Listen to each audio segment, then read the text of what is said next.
Hey, good morning. Welcome back to Ohrmundt Simmentals. All right, it is Saturday morning. On the dock for today, we're gonna work on our upgrade to that roller, and then possibly tomorrow, might be able to bale some hay.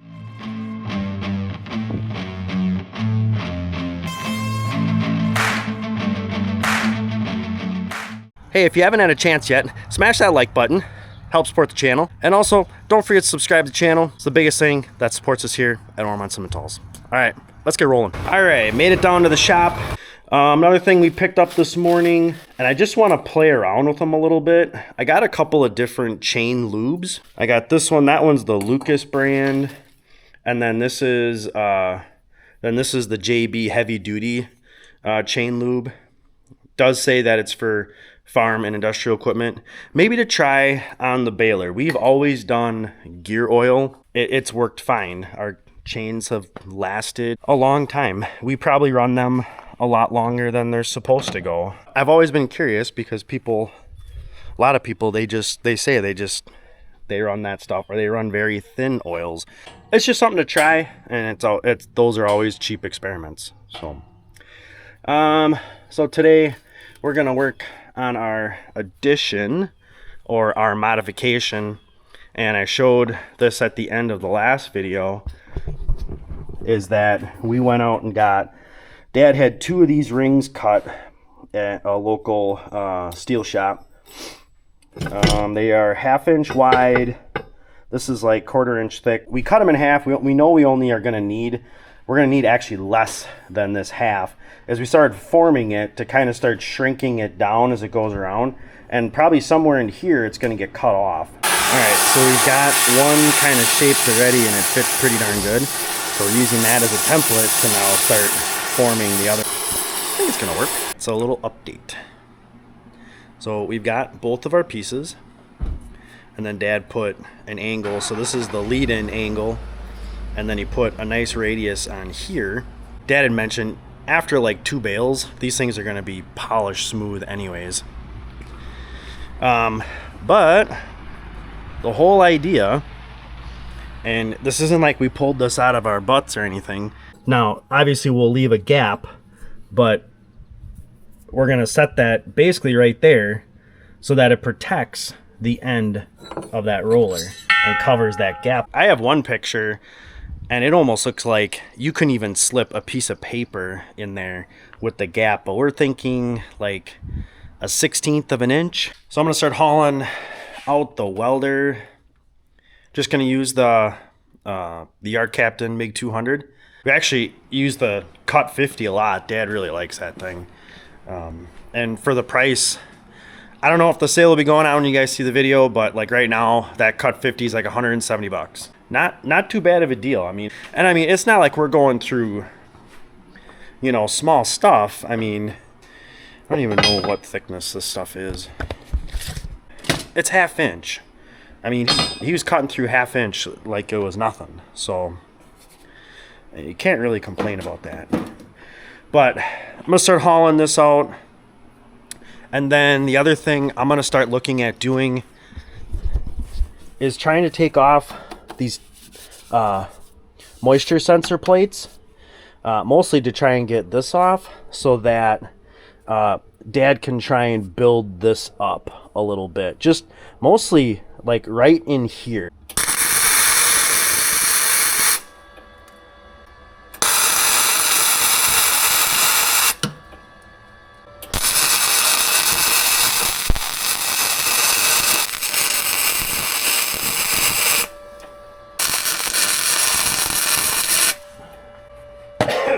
Done.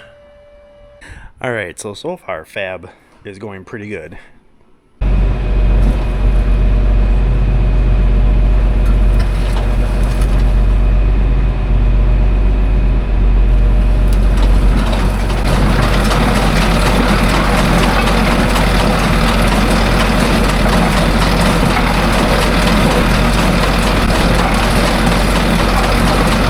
All right, we're pretty close on that project. Unfortunately, we made one little error. We use a slightly smaller welding rod as a gapper, because the first one worked really well. and it seemed like we had more gap using the same rods on the second one. And then the second mistake was we didn't spin it after we tacked the second one in place. We should have done that because it rubs a little bit. Enough so that after running it for like a minute, it was pretty warm. So we're gonna cut the bottom weld on it, heat it up, and pull that out a little bit. And that should alleviate the issue. Everything else looks good.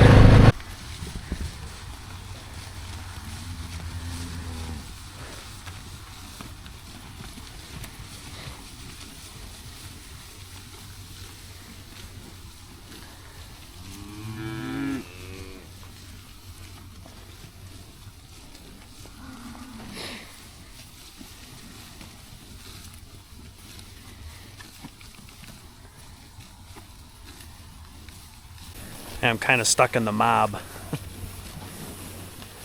But just I was trying to find a couple of different animals that I just noticeably hadn't seen in a while.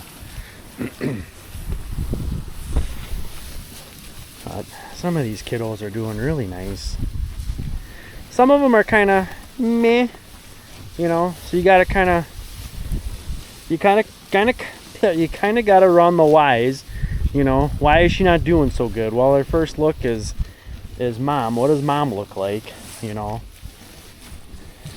is mom a little rough too? But usually some of these animals that are if mom's in good shape, typically these calves are in pretty decent shape.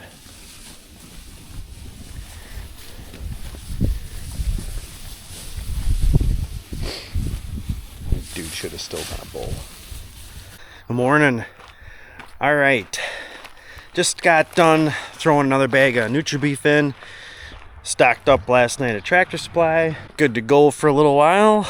Gonna grab these guys some feed and then head down to the shop. Gonna fix our little issue with that guard that we welded on both sides. The one side's rubbing a little bit.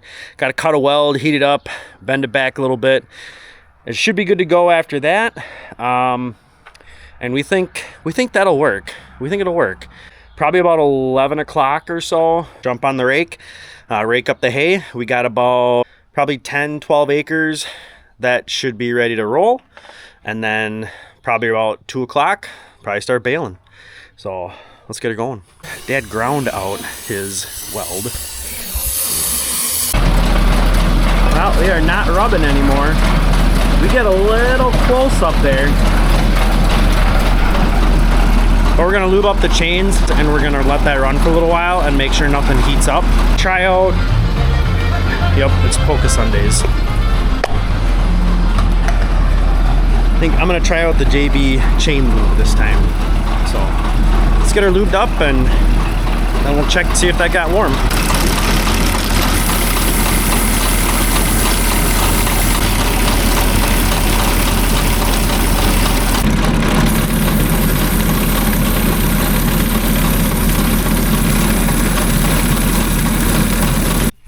All right, so while we were oiling chains and greasing it up and stuff, we let that thing run, no sound, didn't heat up at all, same temp as when we fired it up, so no issue. We're gonna hop on the 2030 and take it to the farm, make sure it's got enough fuel. I need some water and stuff like that, and then I'm gonna head up and start raking. So not a great start to the day. Potentially a thermostat is not working on the 2030. How do I know? Because we're dripping off the top, and we haven't, the temp gauge starts at 130, and typically when this thing runs at temp it's like 170, and it hasn't budged yet, and I've been raking for about 10 minutes, so probably gonna end up letting this sit here for a little while. Probably have Bethany come up and pick me up, and I'll go grab the Mahindra, since that way Dad doesn't have to stop cutting. All right, we got the Mahindra 3550 hooked up to the Kuhn Speed Rake 112, SR 112. Not my favorite tractor to rake with because it does not have float, but I've done it before. I can make it work. and that way Dad can keep cutting. So, annoyed by the John Deere 2030, but she's an old girl, you know, but we'll get her figured out. But we'll let that one sit for a little while, and today or tomorrow we'll take it back home after it cools off.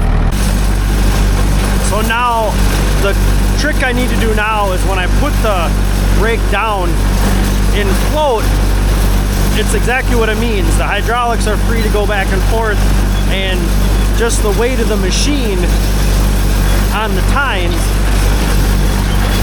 will take care of like the contact with the ground.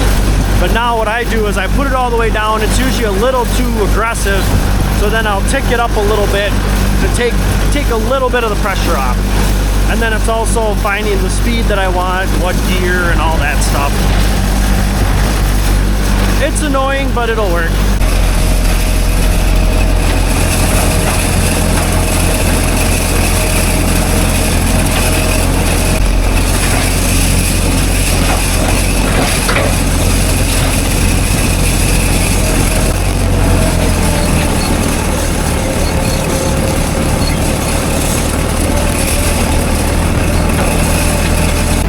So the long center chunk is done. I've got the little chunk over there that's just north of the neighbor's shed. That's done. So now I'm doing what we call the west chunk up here, which is a little bit shorter than this one, but that's only because there's a little drain ditch up there that's got rock in it, so that's why it doesn't go all the way through. But getting in the groove with this thing, it's not too bad, just a little slower. And the hay is dry as can be. Dad just got done cutting. All right, we are done. So everything up here is done. I think there's like 15, I think it's about 15 acres, give or take, maybe 16, 17. But all right, I'm gonna take this back home, grab a little something to drink, and by then Dad's probably gonna be heading up here with the baler. All right, both Dad and I had to chuckle because this is like, you know, a moment of truth kind of thing. You know, is our mod gonna help? We're pretty confident it will, because technically the design is already in our model baler in some versions. So I'm going to grab some more water, and then I'm gonna take my truck up there. All right, let's see how this does. Now this also has all the settings and everything the way it should be to the book, but we'll find out.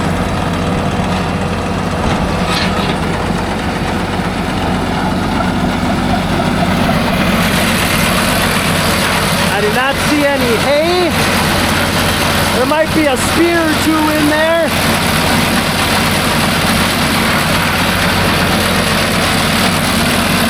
Not any on that side. All right, bale number 2, let's check it out. Everything seemed pretty good on bale number 1. Not too shabby, not too shabby, not too shabby.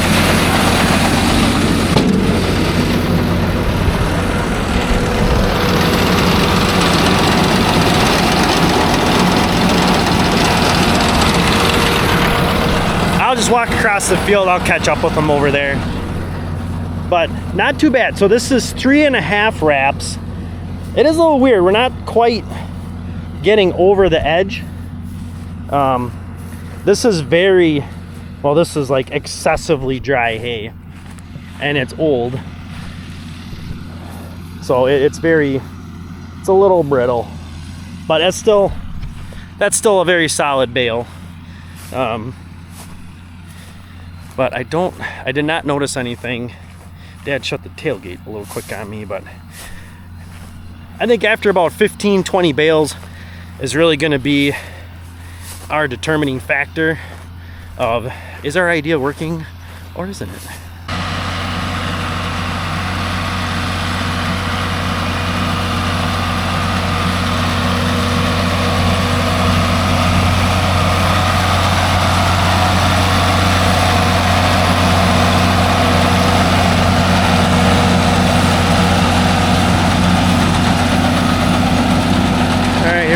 third bale.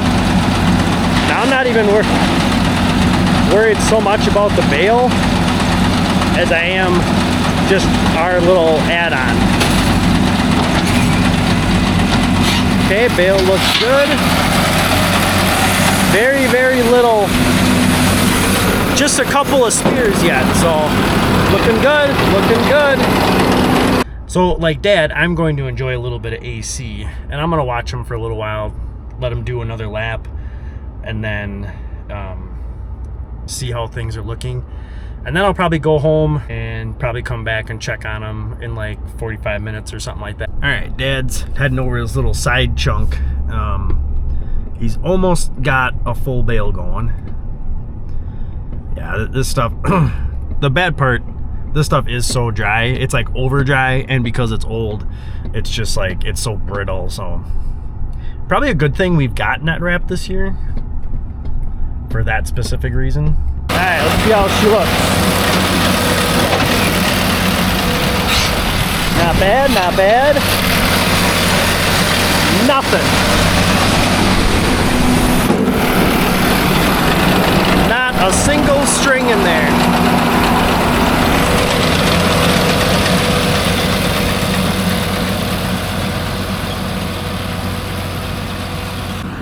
Yeah, and I think he's done about 10 bales so far, and there is nothing up in there.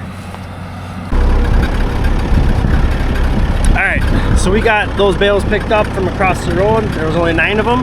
That was fine, only needed 1 wagon. But it's been about 45 minutes or so. We're gonna go up and see how Dad's doing. All right, so it looks like Dad's been doing pretty darn good. All the bales look really consistent as far as wrapping goes and all that stuff. He's just shooting out another bale. I'd like to get set up so I can be in a spot where I can take a look and see how that does look.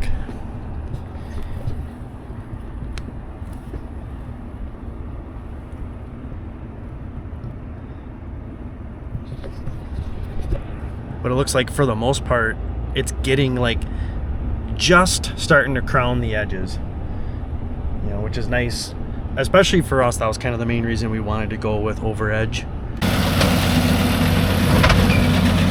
All right, bale looks good.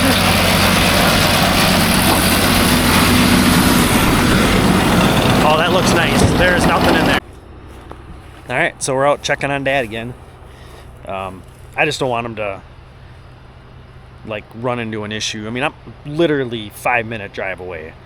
That includes getting in and out of the vehicle. But it seems like things are working pretty good.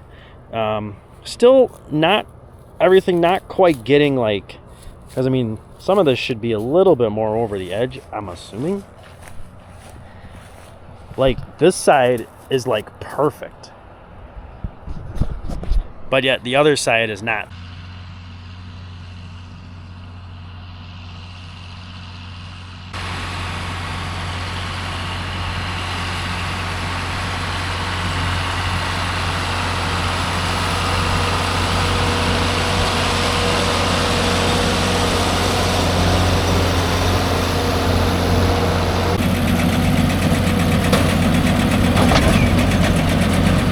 Move that one for a little bit.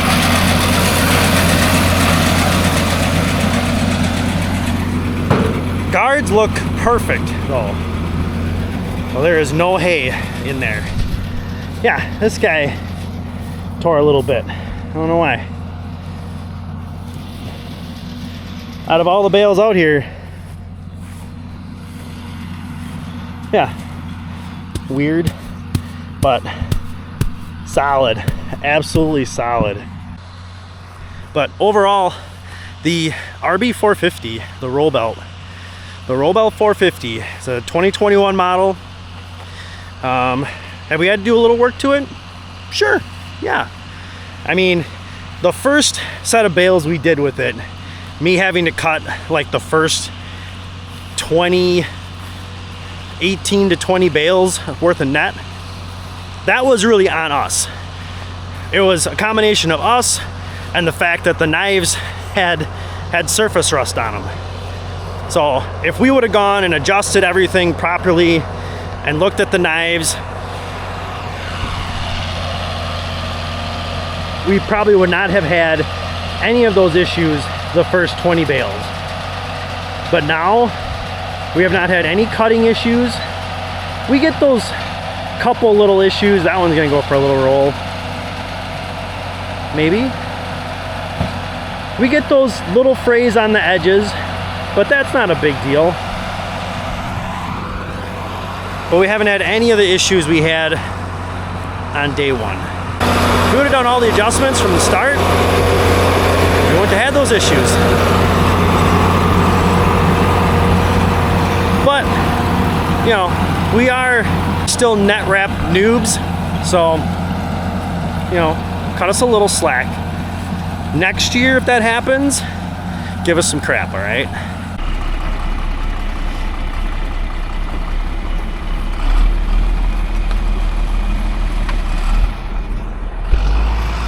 All right, we got the majority of the stuff blowing out of there. So overall, I think it turned out pretty well. One, first and foremost, they did not hinder performance. And two, I think they did their job and did it well. So today was a good day. It was a lot of work yesterday to get that all set up and to get it tweaked this morning. But yeah, Dad's pretty happy with it. No tying issues or wrapping issues, none of that stuff.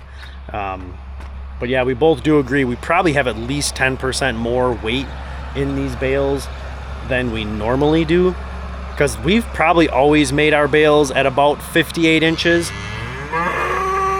give or take, but we check them with a tape measure. This thing, we just set it and forget it. You know, we tell it we're running at 58. And the only reason we're doing that is just in case if you'd ever have an overfeed, you're not putting that an overdue stress on your belts, especially if they ever start to wear out or anything. So that's the only reason we're just going down just those 2 inches, because we think we're making that up in density. All right, it is Sunday. It is the end of the day, end of the weekend, end of the video. I hope you guys liked watching our little experiment and honestly how it turned out. So I hope you guys enjoyed that, and hopefully that helps us out through the rest of the season. Hope you guys liked the video. Please hit that thumbs up button as always, and if you got any questions, by all means, please leave them in the comments. And don't forget to subscribe, follow along for more, help us get to our goal of 2,000 subs. And as always, thanks for coming along.